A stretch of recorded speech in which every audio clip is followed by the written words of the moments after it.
Good morning everyone, मैं शिव शंकर। आज हम लोग बात करेंगे फोटोसिंथेसिस। जैसे पिछले लेक्चर्स में मैंने आपको बताया था इंट्रोडक्शन फोटोसिंथेसिस का। फोटोसिंथेसिस वो प्रक्रिया है जिसमें हरे पेड़ पौधे वातावरण से कार्बन डाइऑक्साइड और मृदा से जल को शोषित करते हैं और सनलाइट की उपस्थिति में क्लोरोफिल की सहायता से कार्बोहाइड्रेट यानी स्टार्च का फॉर्मेशन करते हैं और क्या करते हैं कि ऑक्सीजन को निष्कासित करते हैं। ठीक है, जैसा कि मैंने बताया था कि ये जो फोटोसिंथेसिस की प्रक्रिया है वो दो चरणों में कंप्लीट होती है। पहला है लाइट रिएक्शन और दूसरा है डार्क रिएक्शन। लाइट रिएक्शन मतलब प्रकाशीय विक्रिया और डार्क रिएक्शन माने अप्रकाशीय विक्रिया। इसी को जो है लाइट रिएक्शन को आज हम डिटेल्स में जानेंगे कि लाइट रिएक्शन में क्या क्या होता है और कैसे जो है लाइट एनर्जी को केमिकल एनर्जी के रूप में जैसे एटीपी और एनएडीपीएच के रूप में बदला जाता है। ठीक है, या उसको कन्वर्ट किया जाता है। लाइट एनर्जी को एटीपी और एनएडीपीएच के रूप में कैसे कन्वर्ट किया जाता है। ठीक है, तो यहाँ पे जो लाइट रिएक्शन है उसमें क्या हम देखेंगे कि दो फोटो सिस्टम पाए जाते हैं जिसमें लाइट एनर्जी को केमिकल एनर्जी में चेंज किया जाता है। तो एक नॉन साइक्लिंग फोटोफॉस्फोरिलेशन है। ठीक है ना, नॉन साइक्लिंग फोटोफॉस्फोरिलेशन है और या इसको हम जेड स्किन के नाम से भी जानते हैं। तो ये आप जो फिगर देख रहे हैं, एक क्लोरोप्लास्ट में जो थैलेक्वाइड है या ग्रेना है उसका एक ही स्ट्रक्चर है। जैसे कि मैंने आपको बताया था, यहाँ पे थोड़ा सा स्ट्रक्चर बना देता हूँ क्लोरोप्लास्ट का। ऐसा स्ट्रक्चर था क्लोरोप्लास्ट का। ठीक है, तो एक स्ट्रक्चर जो है यहाँ पे जो थैलेक्वाइड का या ल्यूमेन का है ये बनाया गया। ठीक है, और एक थैलेक्वाइड पे देखेंगे तो दो फोटो सिस्टम पाए जाते हैं, फोटो सिस्टम सेकेंड और फोटो सिस्टम फर्स्ट। ठीक है, इसके साथ साथ जो है कुछ जो रिएक्शन सेंटर में जो है साइटोक्रोम प्रेजेंट होते हैं जो क्या करते हैं कि लाइट एनर्जी को ट्रांसमिट करने का काम करते हैं रिएक्शन सेंटर के पास जहाँ पे क्लोरोफिल आपका प्रेजेंट होता है। यहाँ पे आप देख सकते हैं कि थैलेक्वाइड मेम्ब्रेन है ये स्ट्रक्चर। इसके बाद ये जो खाली स्पेस होता है यहाँ पे देख सकते हैं ये वाला स्ट्रक्चर, इसको हम लोग स्टोमा बोलते हैं। और ये जो इसके अंदर का जो स्ट्रक्चर है जिसको हम लोग ल्यूमेन बोलते हैं। ठीक है, और यहाँ पे photo system second, photo system first और यहाँ पे cytochrome B and F complex है। ठीक है, वहीं पे हम नीचे इसकी बात करेंगे यहाँ पे स्ट्रोमा साइड में, तो यहाँ पे F1 और F0 और F1 जो है पार्टिकल्स होते हैं और यहीं पे एटीपीएज एंजाइम्स प्रेजेंट होते हैं जो एटीपी का सिंथेसिस करेंगे। तो आइए हम देखते हैं जेड स्किन के माध्यम से कैसे जो है एटीपी और एनएडीपीएच का निर्माण होता है। देखिए, सन से जो लाइट डिफरेंट वेवलेंथ की लाइट जो है आती है, लेकिन हमारा जो फोटो सिस्टम सेकेंड है वो सिर्फ 680 जो है नैनोमीटर की वेवलेंथ की लाइट को ही एब्जॉर्ब करता है। ठीक है, तो सन से रह जा रही 680 नैनोमीटर की, इसको एब्जॉर्ब किया तो यहाँ पे जो इलेक्ट्रॉन तो एक्साइटेड हो जाते हैं, यानी कि P680 का मतलब है कि यहाँ का जो इलेक्ट्रॉन है एक्साइटेड हो गए। ठीक है, अब यहाँ पे इलेक्ट्रॉन को ट्रांसफर करने के लिए क्या है कि एक श्रृंखला है, यानी कि एक चेन बना हुआ है जो इलेक्ट्रॉन को क्या करते हैं ट्रांसमिट करते हैं। और ये इलेक्ट्रॉन आता कहाँ से एक्चुअली, तो आपको बताया था लाइट रिएक्शन में कि H2O मॉलिक्यूल क्या होता है ब्रेक डाउन होता है। यहाँ पे 2H2 हम इसलिए लिख रहे हैं कि यहाँ पे 4 इलेक्ट्रॉन प्लस O2 और यहाँ पे 4 जो है प्रोटॉन रिलीज होते हैं।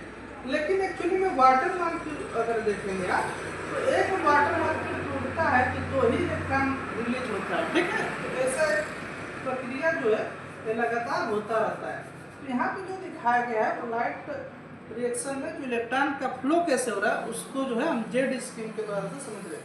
तो देखिए 680 नैनोमीटर की वेवलेंथ की लाइट को एब्जॉर्ब किया और यहाँ के इलेक्ट्रॉन एक्साइटेड हुए तो फिर इसको जो है थियोफाइटिन के पास भेजा गया। फिर एक श्रृंखला जो बनी है प्लास्टोक्यूनोन है QA QB प्लास्टोक्यूनोन बी, इसके बाद प्लास्टोक्यूनोन के पास भेजा जाता है। ठीक है, फिर इस साइटोक्रोम बी और साइटोक्रोम बी जो होता है आयरन सल्फर जो है प्रोटीन होती है। ठीक है, यानी कि साइटोक्रोम बी क्या है आयरन सल्फर प्रोटीन है और इसके बाद साइटोक्रोम बी एफ है, इसको हम लोग प्रोटीन कॉम्प्लेक्स बोलते हैं।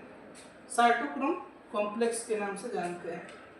अब इसको फिर फाइटोसाइनिन प्लास्टोसाइनिन के पास भेजा जाता है और फिर ये जो इलेक्ट्रॉन है पीएस फर्स्ट यानी कि फोटो सिस्टम फर्स्ट के पास पहुंच जाता है।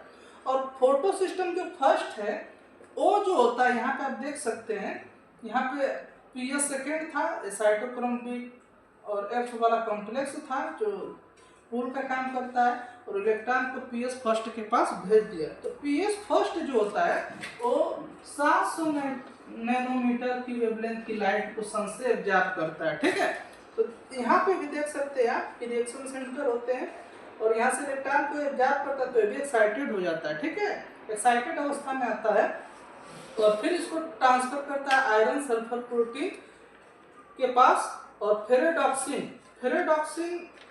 के पास से ट्रांसफर होता है और यहीं पे पाया जाता है NADPH रिडक्टेज एंजाइम, NADPH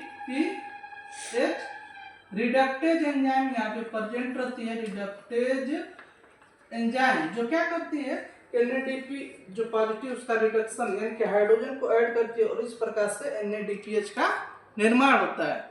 जैसे कि हम आपको ऊपर वाले में बताए थे कैसे NADPH और ATP का निर्माण। तो NADPH समझ में आया कैसे बना। अब आइए ATP के बारे में समझते हैं। यहाँ पर जब हम बताए थे कि वाटर जब टूटता है तो 4 इलेक्ट्रॉन यानी कि वाटर ब्रेक डाउन होता है तो 4 इलेक्ट्रॉन और प्रोटॉन, 4 प्रोटॉन और ऑक्सीजन रिलीज होता है। ठीक है, तो जो प्रोटॉन जो बन रहे हैं ये कहाँ पे बन रहे हैं, तो जो थाइलेक्वाइड है या जो ग्रेना उसके ल्यूमन में जो खाली स्थान होता है वहाँ पे जो हाइड्रोजन आयन है एक उसके ल्यूमन में इकट्ठा होते हैं तो इनका कंसंट्रेशन क्या होता है, हाई होता है और इसके पास क्या होता है, बहुत अमाउंट में फ्री एनर्जी प्रेजेंट रहता है।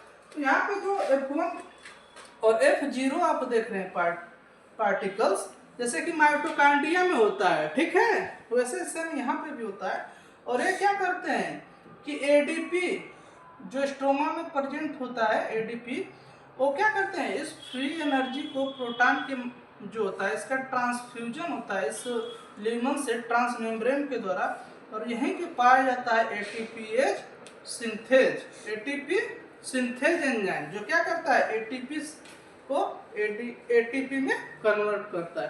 तो इस प्रकार आप देख सकते हैं कि लाइट रिएक्शन में कैसे जो है ATP और NADPH का निर्माण होता है और इसको जेड स्क्रीन इसलिए बोलते हैं कि इसका जो नॉन साइक्लिंग जो आप ड्रा करेंगे फिगर वो जेड जैसे होता है। देख सकते हैं ऐसे जो है जेड जैसे, यानी कि इसको ऐसे हम ड्रा करें तो ऐसे कुछ प्रतीत हो रहा है जेड जैसे, इसलिए इसको हम जेड स्क्रीन के नाम से जानते हैं।